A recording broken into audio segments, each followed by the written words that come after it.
El Capitan is a vertical rock formation in Yosemite National Park, located on the north side of Yosemite Valley, near its western end.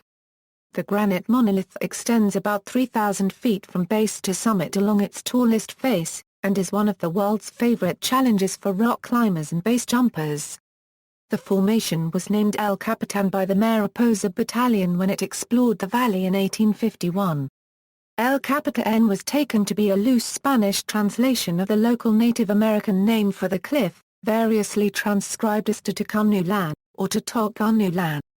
It is unclear if the Native American name referred to a specific tribal chief, or simply meant the chief, or rock chief. In modern times, the formation's name is often contracted to El Cap, especially among rock climbers and base jumpers. The top of El Capitan can be reached by hiking out of Yosemite Valley on a trail next to Yosemite Falls, then proceeding west. For climbers, the challenge is to climb up the sheer granite face. There are many named climbing routes, all of them arduous. For skydivers, the challenge is to achieve sufficient horizontal separation from the sheer granite face before opening their parachutes. Geology. El Capitan is composed almost entirely of El Capitan granite, a pale, coarse-grained granite emplaced approximately 100 mi. In addition to El Capitan, this granite forms most of the rock features of the western portions of Yosemite Valley. A separate intrusion of igneous rock, the tuft granite, forms the uppermost portions of the cliff face.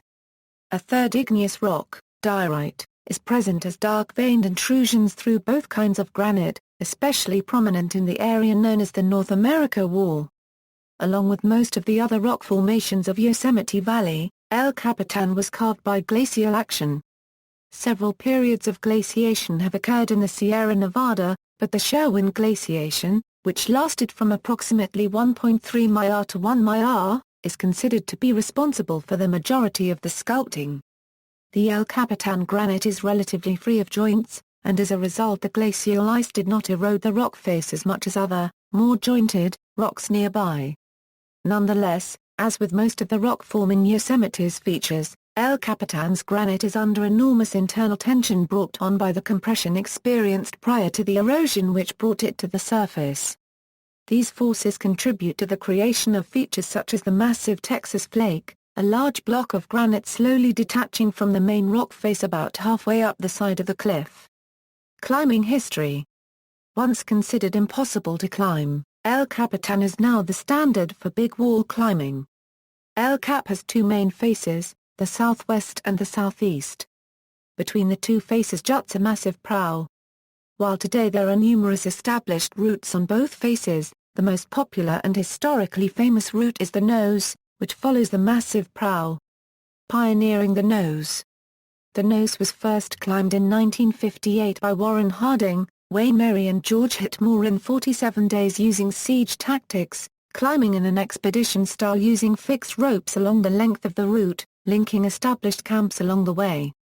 The fixed manila ropes allowed the climbers to ascend and descend from the ground up throughout the 18-month project, although they presented unique levels of danger as well, sometimes breaking due to the long exposure to cold temperatures. The climbing team relied heavily on aid climbing, using rope, pitons and expansion bolts to make it to the summit. The second ascent of the nose was in 1960 by Royal Robbins, Joe Fitchen, Chuck Pratt and Tom Frost, who took 7 days in the first continuous climb of the route without siege tactics. The first solo climb of the nose was done by Tom Borman in 1969. The first ascent of the nose in 1 day was accomplished in 1975 by John Long, Jim Bridwell and Billy Westbay. Today, the nose typically takes fit climbers for a 5 days of full climbing, and has a success rate of around 60%. Expansion of routes. Efforts during the 1960s and 1970s explored the other faces of El Capitan, and many of the early routes are still popular today. Among the early classics are the Copyright Wall on the southwest face, and the North America Wall on the southeast face. Also climbed in the 1960s are routes such as Dihedral Wall, West Buttress, and Muir Wall. Later ascents include Wall of the Early Morning Light, Zodiac, The Shield, Mescalito. Pacific Ocean Wall, Sea of Dreams, and Jolly Roger. Today there are over 70 routes on El Cap of various difficulties and danger levels. Indeed, new routes continue to go up, usually consisting of additions to, or links between, pre-existing routes. Solo climbing. After his successful solo ascent of the Leaning Tower, Royal Robbins turned his attention to the To-tock-ah-noo-lah Wall route, completing the first solo ascent of El Capitan during a 10-day push in 1968. The first solo ascents of El Capitan's first 4 classic siege routes were accomplished by Thomas Borman on the nose in 1969. Peter Hann on the Salav Wall in 1972. Robert Cahen on the Kuropa West Buttress route in 1982. And Beverly Johnson on the Cooper Baldwin Denny Dihedral Wall route in 1978. Other noteworthy early solo ascents were the solo first ascent of Cosmos by Jim Dunn in 1972, Zodiac by Charlie Porter in 1972, Tangerine Trip by David Mitchell in 1985, and the Pacific Ocean Wall by Robert Slater in 1982. These ascents were long 7 to 14-day ordeals that required the solo climber lead each pitch, and then rappel, clean the climbing gear, reascend the lead rope, and haul equipment, food, and water using a second haul rope. Female ascents. Beverly Johnson was the first woman to successfully ascend El Capitan, via the nose route, with Diana Say in June 1973. In September 1973, Beverly Johnson and Sibyl Hechtel completed the first all-female ascent of El Capitan via the triple direct route, which takes the first 10 pitches of the Salav Wall. Then continues up the middle portion of El Capitan via the Muir Wall, and finishes on the upper pitches of the nose route. In 1977, Molly Higgins and Barb Eastman climbed the nose, to become the second female party to climb El Capitan and the first to climb it via the nose.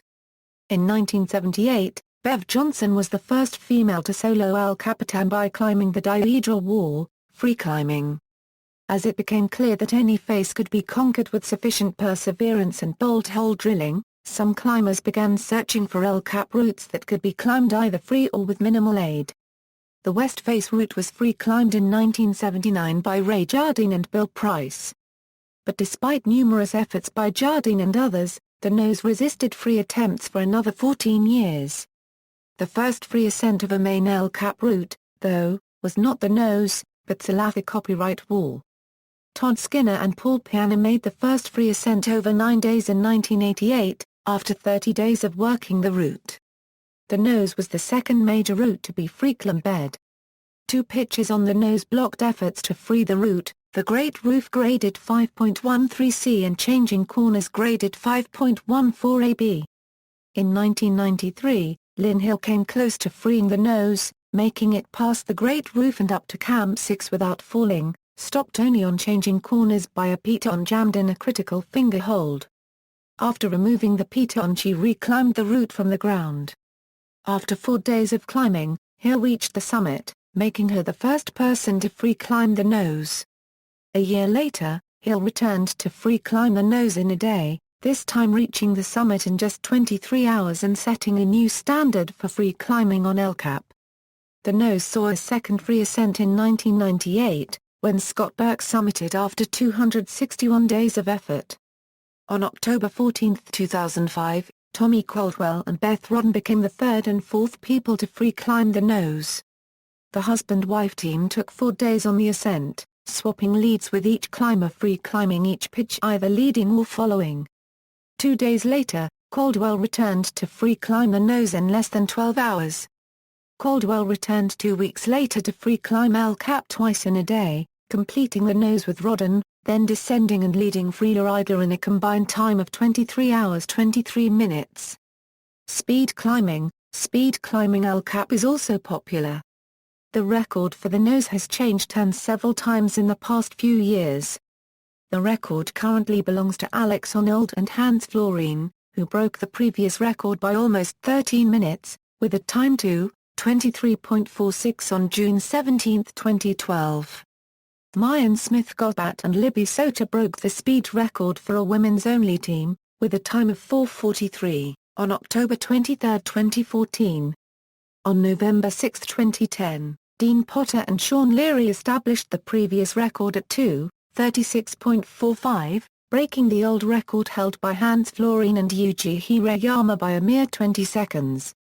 Prior to that, the Huber brothers held the record with a time of 2:45.45. There are more than 100 different routes on El Capitan and most of them have some kind of speed record attached to them. Ammon McNeely owns the most records on El Cap, 23 records in total, 13 of them being first one-day ascents. On June 22, 2010, Alex Honnold set a rope solo record on the nose, posting a time of 5:49.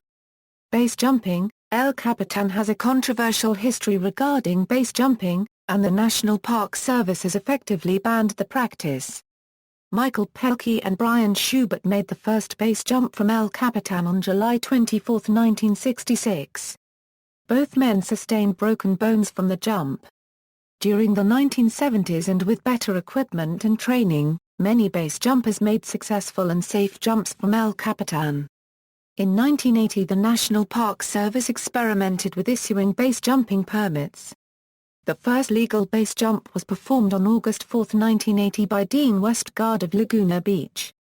These legal jumps resulted in no major injuries or fatalities. However, some jumpers exhibited significant disregard for the park's rules and the environment. After a trial lasting only 10 weeks, the National Park Service ceased issuing permits and effectively shut down all base jumping on El Capitan. On October 23, 1999, base jumper and stuntwoman Jan Davis died while making an illegal protest jump in support of lifting the park's ban. Base jumpers continue to fight the National Park Service in court for access to El Capitan. Recognition. El Capitan features on a United States $quarter coin minted in 2010 as part of the America the Beautiful Quarters series. See also: Half Dome, Sentinel Dome, Leaning Tower, Yosemite, Horsetail Fall, El Capitan. References. External links: Yosemite, Long Hard Free Climbs. Retrieved May 8, 2011. A list of long free climbs in Yosemite, including on El Capitan.